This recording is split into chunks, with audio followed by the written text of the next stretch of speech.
Feeling thirsty for knowledge? Hackers on the Rocks is the podcast that mixes refreshing conversation with potent cybersecurity insights. Serving up these insights with a twist, we pair a different software vulnerability with a refreshing cocktail recipe each episode. Hello world and greetings all around. Today we welcome Tripp and we are going to talk about the newly released ShadowLab, the upcoming TenguCon, and the importance of community. And to kick things off, we start with a drink. Tripp, thank you for your time today. Welcome to the show, and tell us what we're drinking today. Absolutely. Thank you for having me on. So today, we're having what I like to call a Salary Man Gin Tonic. I love this. I'm familiar with the gin and tonic. Tell me about the Salary Man Gin and Tonic. So, being that we are based in Japan, and we're burning the midnight oil here, even doing this, it's not uncommon for what's known as salarymen, the people working in offices, to spend long hours and sort of cut corners to make things work. So our ingredients are the smallest bottle of Roku gin that we could find, a iced coffee cup with ice already in it, and the lemon sparkling water that they had right on the corner. So with that, I think we can start to have a really good time. This is the 7-Eleven version of the gin and tonic. I love that you're just grabbing the components that are laying around your lab and just making it work. That is hacker ethos. I too found the smallest bottle of Roku gin that I could find. And your midnight oil, I think as we record this, it is, if I remember correctly, like 10:30 your time in the evening. It is roughly 8:30 in the morning here on a work day, and I will start with my version of the Salaryman Gin and Tonic. So how do we make your drink, sir? So let's start by opening up our coffee cup. Open up the gin here.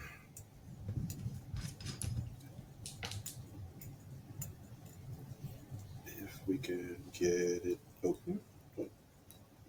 Always the hardest part is the bottles. Right. What's wrong with this thing?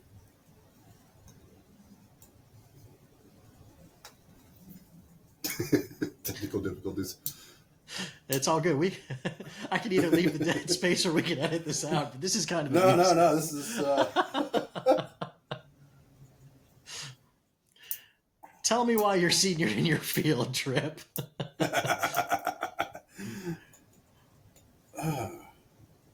What is like the perforation doesn't go all the way to the top? It's so. Oh man, the concentration, the focus. Oh, for those that are listening on the audio only, the video is amazing here. There's nothing like doing it live. Indeed. Oh, we got some progress. All right.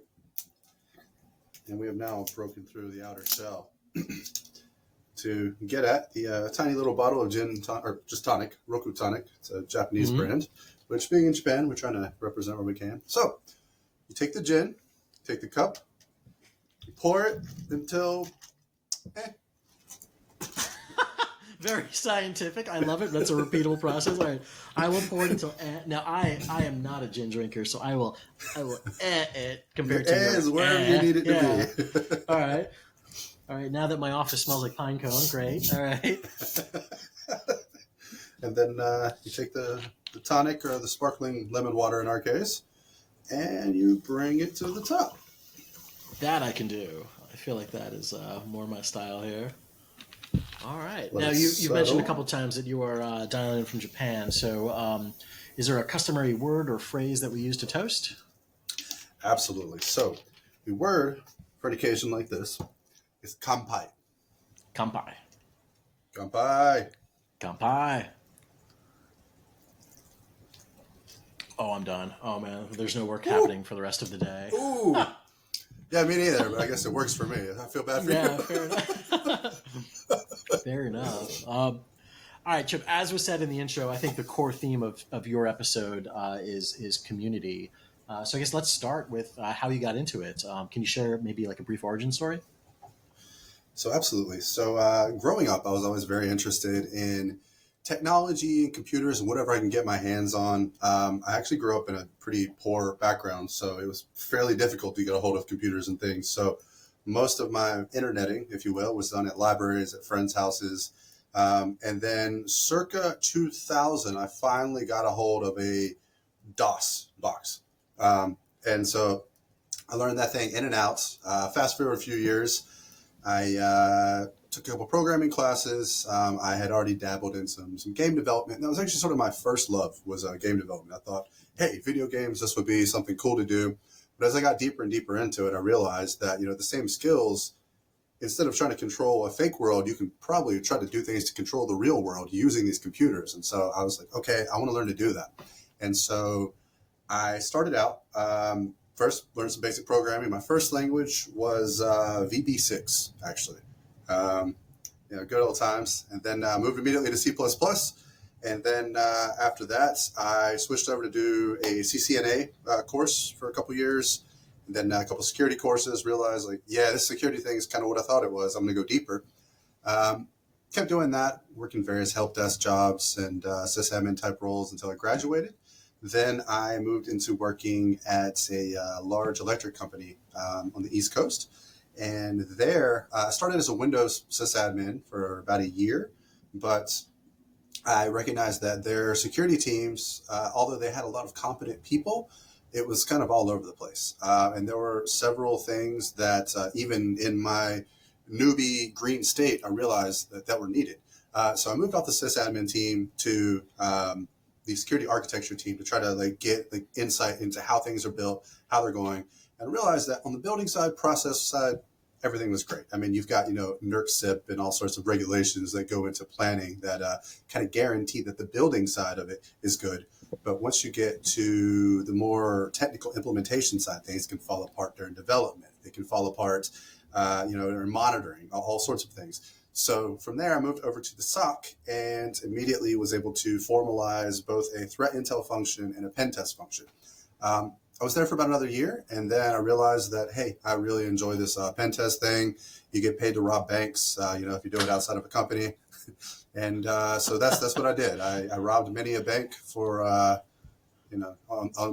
their behest, and did that for a number of years until I ended up getting an offer to come to Japan about nearly 7 years ago. And I had actually been to Japan when I was in university. I won a scholarship in a contest. I hadn't even intended on winning it. And it was basically, hey, you get to study abroad. You've got two choices. You can go to Dublin, Ireland, or Nagoya, Japan. And I said, well, I speak English, so Japan it is. Was there for about a year, enjoyed it. And, the opportunity came to come back, and I took it. And now I'm kind of here for the long term, for the time being at least. Continued doing pen testing for a couple of years, and then did some AppSec, and then did one more stint of pen testing before going out on my own, starting my own thing, doing all manner of security and development, freelance consulting.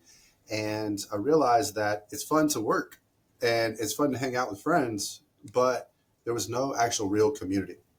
So roughly 2022, I started this thing called TenguSec, like security, like all the hacker groups or whatever sec. So Tengu is a mythical Japanese monster, if you will. It's got red skin, a long nose, kind of bushy eyebrows. There are various interpretations of what the actual origin story of that myth could be. I personally believe that it is very appropriate for myself to be doing it, because my interpretation is that 600 years ago, there was probably a European sailor or somebody crashed on the rocks somewhere, ended up living in the mountains, was just super sunburned, long beard, long nose that they saw, relatively speaking, and taught them, taught farmers and things they didn't know. So that's one possible origin story for what a Tengu is.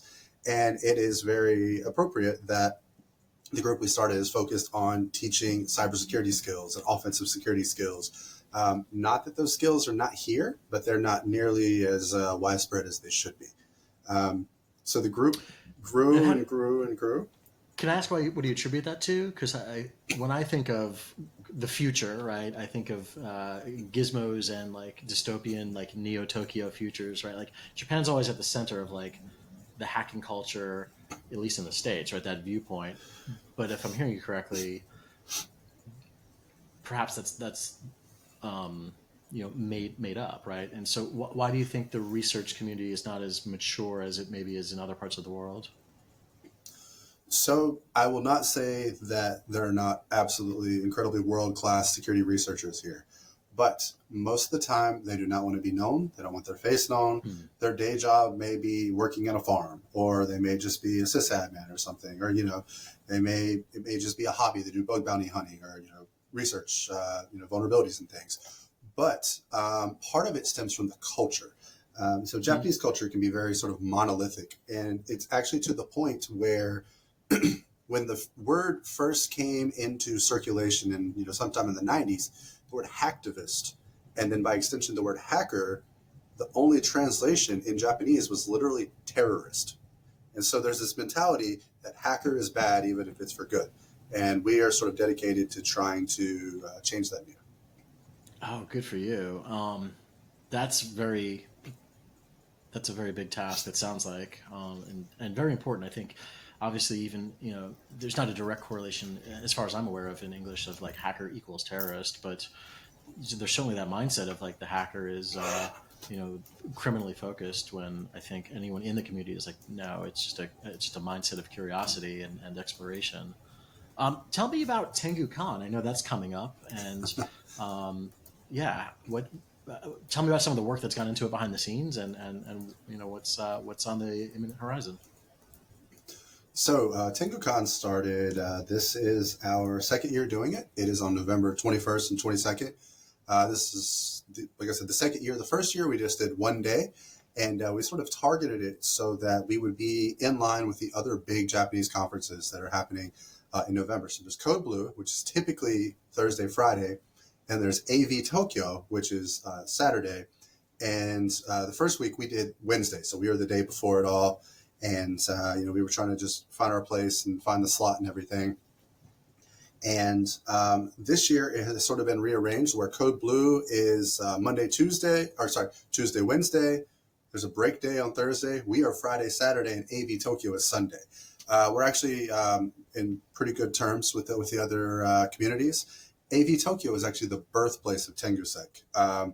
So the first meeting that we had was supporting the 2600 meetings in Japan, because when I first got here, there were two of them listed in the back of the magazine, one in Tokyo, one in Osaka, and I tried to go to them. These places didn't even exist anymore. The buildings weren't even there anymore. So it was... I want to just interrupt for a second. Can you just back that up? Because I think that's important just to define what that means. 2600.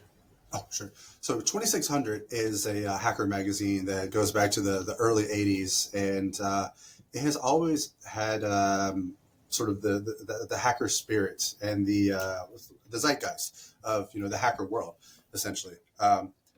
So I realized after moving here that there was not really any community. The groups that were supposed to be here were long defunct, and it was right after the border reopened after the pandemic, where a friend of mine was visiting Japan for the first time, and we were going to go to the AV Tokyo conference. Now, AV Tokyo is an all-day thing. Starts at noon, goes till 8 p.m. It's in a nightclub. It's open bar, and the thing is no drink, no hack. It's a drinking party with some hacking talks. But we got there a couple hours early, and we realized, hey, we're kind of hungry. So we found this really nice Belgian beer and fried chicken place, like right down the road from the place. So we had a few drinks, and so prior to the pandemic, Japan would never allow people to like take out food, like leftovers, just sort of thing. You didn't finish it, too bad. So it was right after the pandemic was coming to an end, and I didn't realize that this had changed despite being here. So about 4 or 5 beers in, I realized that this is a lot of chicken we ordered. We gotta figure something out. So I went next door to the 7-Eleven, and I bought some trash bags, just some clear trash bags. Came back to the restaurant, and the waiter's like, "Hey, you good? You guys want the check?" And we're like, "Oh yeah, it's all good." We're like shoving the chicken into the trash bag. But then we realized in our slightly inebriated state, it's going to be kind of weird if we're walking around with a trash bag full of chicken. So we put the trash bag in my buddy's backpack. And so when we got to AV Tokyo, we walked around and we're talking to people. We say, yeah, we're trying to start this thing. It's good to see you. By the way, do you want some backpack chicken? Yeah, And backpack so, chicken. Yeah, yeah. of course. So last year we didn't do it, but this year we're starting a tradition where one of the scavenger hunt items is a piece of backpack chicken, and the third place prize in the CTF is a backpack full of chicken, among other things. The second and first place prizes are incredible. Our sponsors really went above and beyond. But if it were me, I'd personally be aiming for that backpack chicken because it's got that emotional weight to it. I think third place, there's nothing dishonorable about that, especially if it's a backpack full of chicken. Exactly. Well, let me It's ask pretty about good that chicken. a little bit. So, I've previously engaged in companies that put on CTFs, and finding sponsors and prizes is important and daunting. Is your CTF at TenguCon, is that open to the general public, or must you physically be on site? So almost all of our flags are online. It is, the CTFD is accessible over the internet. There are a couple flags that have some physical things, but if you have somebody that you know that's here, or you get in touch with somebody either in our Signal groups or our Discords or somewhere, I'm sure there'll be people that want to participate, don't have a team. So if you team up with somebody who's on site, totally go for it. Yeah, very, very DEF CON style, right? The floor has like two people, and then there's like 6,000 people back at like home base doing all the work. Well, it's limited to 4 per team. So Understood. Yeah, sure. Four. Got yeah, it. we'll call it that. Fair enough. Well, maybe beyond the CTF, for those of us that are not in Japan, or have the means to get to Japan, are there other ways we can get involved in TenguCon? Absolutely. So there are a few speakers that they have privacy concerns. We're not going to be recording their talks. So in order to sort of facilitate that, we won't have live streams of the talks, but we will be recording them, posting them later. But on some as yet undecided social media account, we will be live streaming aspects of the event. It's over 2 days. We'll probably be probably live streaming like the after parties and things like that, and all the music events and things going on around that. So there will be ways to get involved remotely if you want to. And if you can't make it out this time, of course, we're going to do it again next year. And we've also got another event coming up in the spring. Details to come.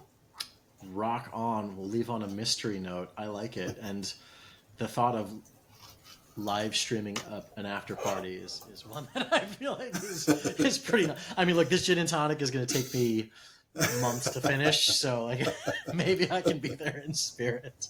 Cool. All right. So yeah, second half of the show, we'll talk about ShadowLab.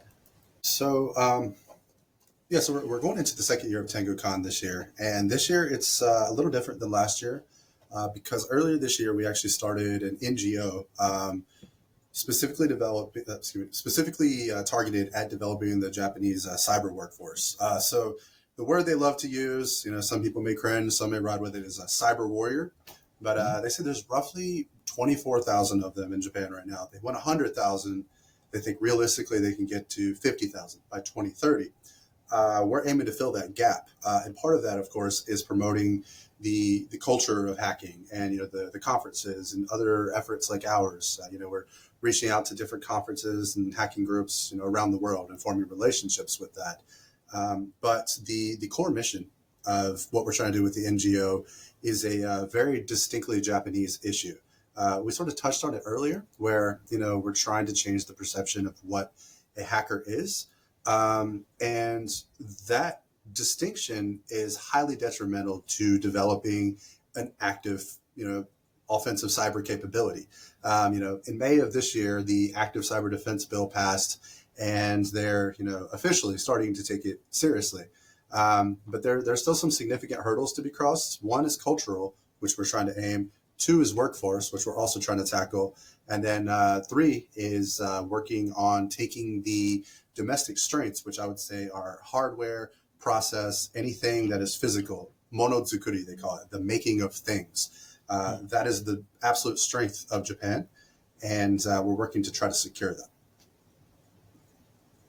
Got it. So you have there's a lot here, right? There's a cultural shift. There's, again, with the active defense bill, a huge political shift in what is tolerated and determined to be strategic as pertains to offensive cyber. Yeah, Tripp, like we're back, man. Like let's start with ShadowLab and kind of drill into like how we got there. It sounds like you're doing a lot of really good things in a lot of different places. How does it all kind of tie together? So Shadow actually sprung out of a sort of one-off that some early members of Akatsuki and I were given roughly $5,000 by the primary investor that was supporting Akatsuki at the time. And they said, hey, can you make a prototype, any kind of prototype of any product that you can think of with this money? We said, we sure can. 4 days later, we came back with a remote hacking lab for automotive components, like an instrument cluster and different ECUs and infotainment systems, all accessible over the internet. And they said, that's awesome. We're going to fund you if you want to make a private entity. And so we did. Fast forward 2 months, it was DEF CON. We showed off the pre-alpha version, and everyone went a lot more crazy about it than we thought they would. Yeah. Actually, that's where we met. That's where we met. The ability. So for me, right, the ability to remotely have access to real hardware that I either don't want to buy or don't want to maintain and set up is invaluable for curiosity purposes, for testing purposes, for validation purposes. Like there's a million different reasons why a remotely accessible pseudo virtualized, but also not virtualized access to some of this like niche components is super compelling. So that's, I mean, just for the audience, like that's how this show came to be. Like you and I hit it off in Vegas, and like we nerded out over ECUs and infotainment systems. Absolutely. And then the bagel shop, and then the overly zealous security guard. For the good memory. So for those who are listening, DEF CON this year was there was a bagel shop right next door to the building, and I was kind of holding court there, meeting to meeting, and as the sun sets, things in Vegas just change. And I've never been to a bagel shop that had an armed guard, but this guy was armed and was like, "You will leave these premises now because the bagel shop is closed." And yes, sir, we're gone, dude. Like, totally unnecessary to defend the cream cheese with a Glock, but hey, right. Here we he are. was just open carrying, like hand on the holster. He was ready to roll. He was looking for that. I think that's what it was like. Looking at my bagels, like in America, like law enforcement carries weapons. It's not the weapon; sure. It's the fact that he wanted to use it. Again, to guard to guard the schmear. Okay, dude, we're gone. To be fair, those were good bagels. I mean, it's worth defending. Oh man, I'd love to plug the name of the place. It had a mobster name, Siegel, Bugsy Siegel's Bagels, or something like that. Oh yeah. They delicious bagels and armed guards. You will never have a safer bagel in the city limits of Las Vegas. There you go. That is a fact. Yeah.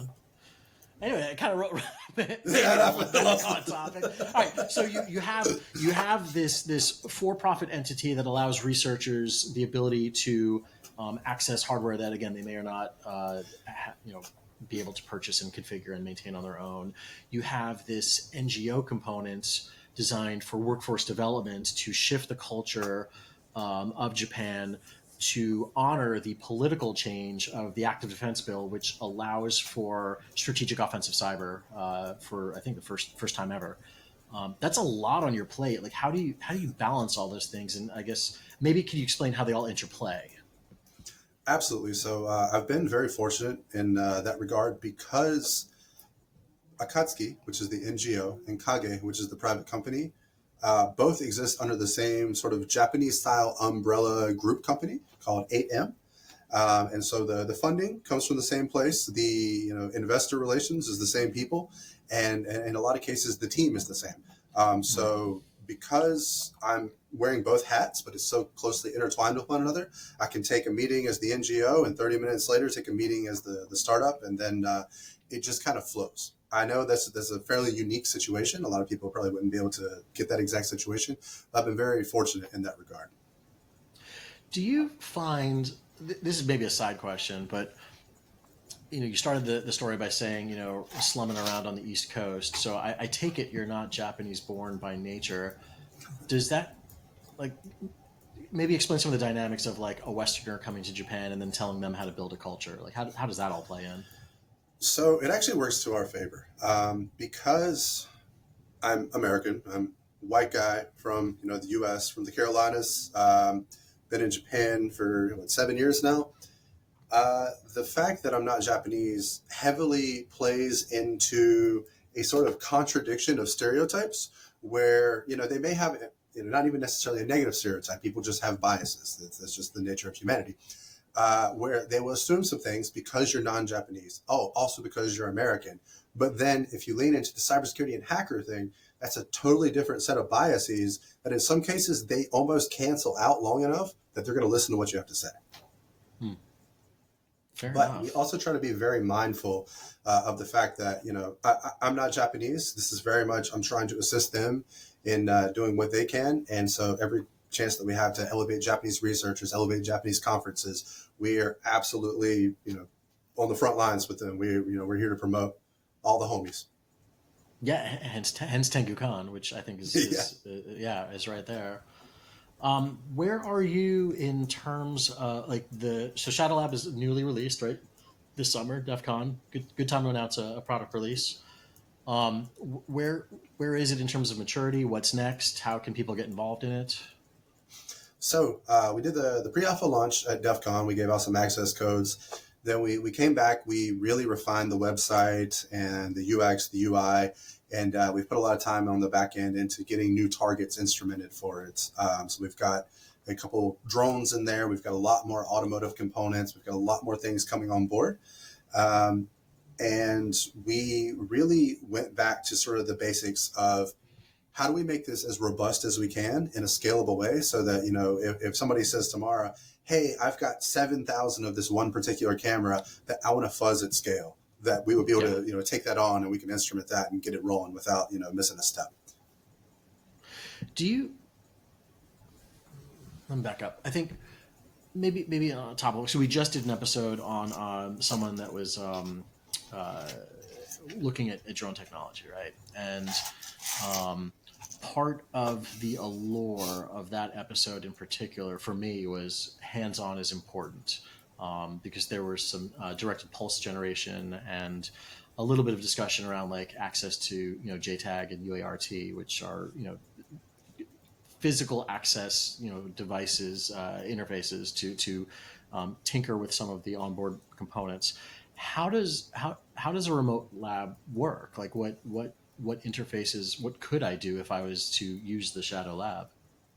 So obviously we're always evolving, but the concept is that through an interface with, a bunch of terminal windows or tool interfaces, what have you, through a browser for now, we have a hard client coming later and then a VPN local option later.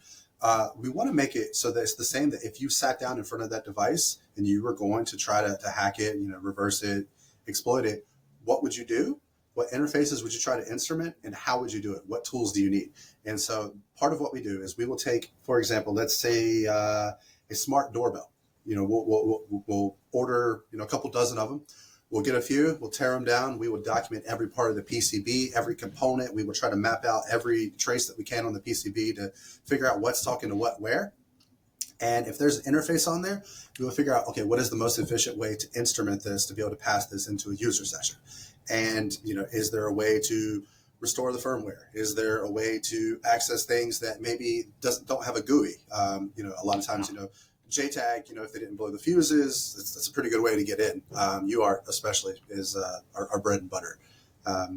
So we basically try to break it down into what are the interfaces, what tools are needed, and what would make this inconvenient to hack on if you didn't have the time to really do it. Sorry, go ahead.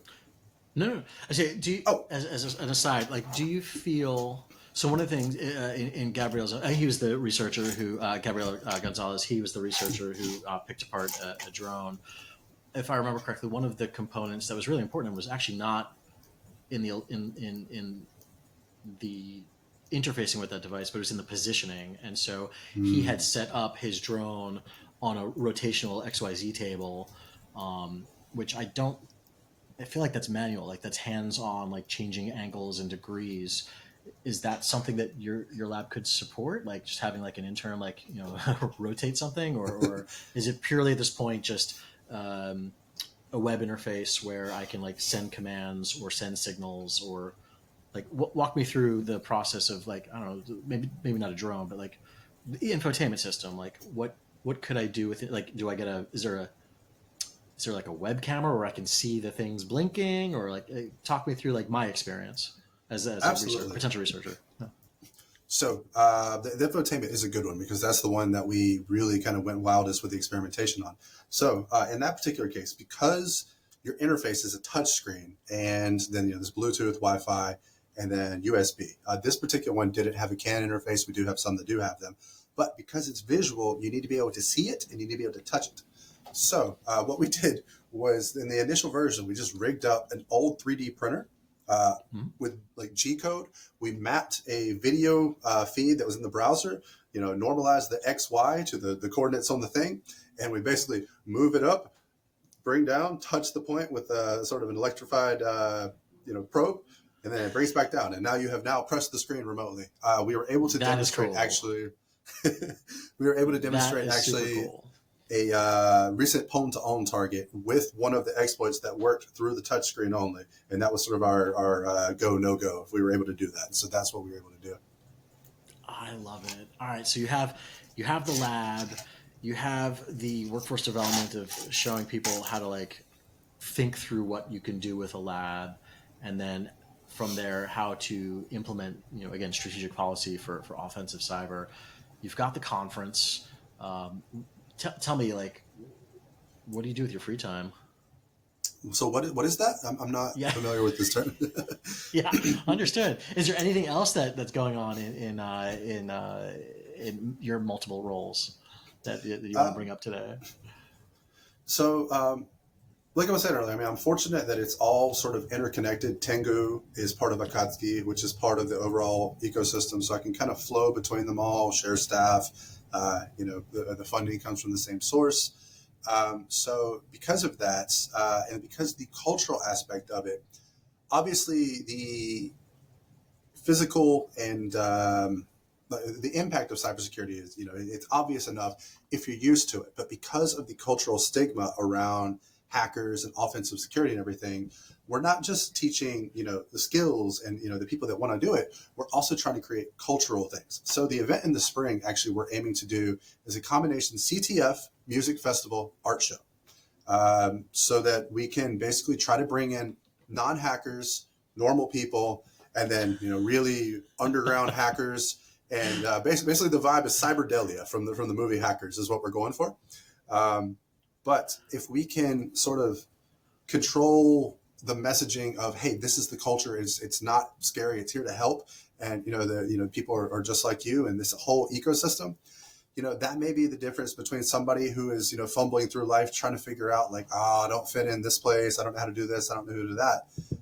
Give them a tribe and build that sort of ready-made tribe. And that cultural aspect is every minute that I'm not coding or helping instrument the lab, I'm working on the cultural side. Yeah, I feel like that's super important and I think underplayed.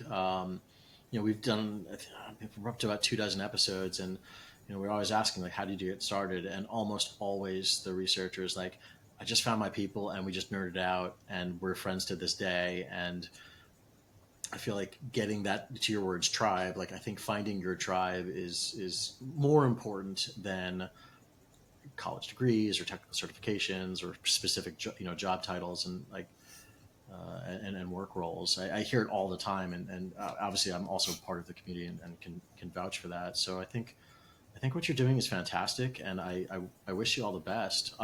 Last call, Tripp. Is there anything else you want to kind of bring up? In terms of how people can find you, find out more about your work, anything you mentioned today? Absolutely. So it's totally blanked. All is good. Yeah. Close. It's your was it Salary Man? Your Salary Man Gin Tonic. I think. Yeah. So the Salary Man Gin Tonic is hitting, but I'm on LinkedIn, of course. I'm Tripp Roybal. My handle is Cicada. You can find us at tengusec.tokyo. The conference is TenguCon.org. And then Akatsuki.international is our NGO. If you want to get involved, please feel free to reach out. We've got our contact pages on there. You can hit me up on LinkedIn. You can find me at pretty much any major conference around the world. And just feel free to start a conversation. We'd love to collaborate, work with as many different types of people, groups as we can. Yeah, rock on. Thank you so much for today's conversation. Thank you. It's been a pleasure. Cheers. Yeah. Hey, kanpai. Kanpai.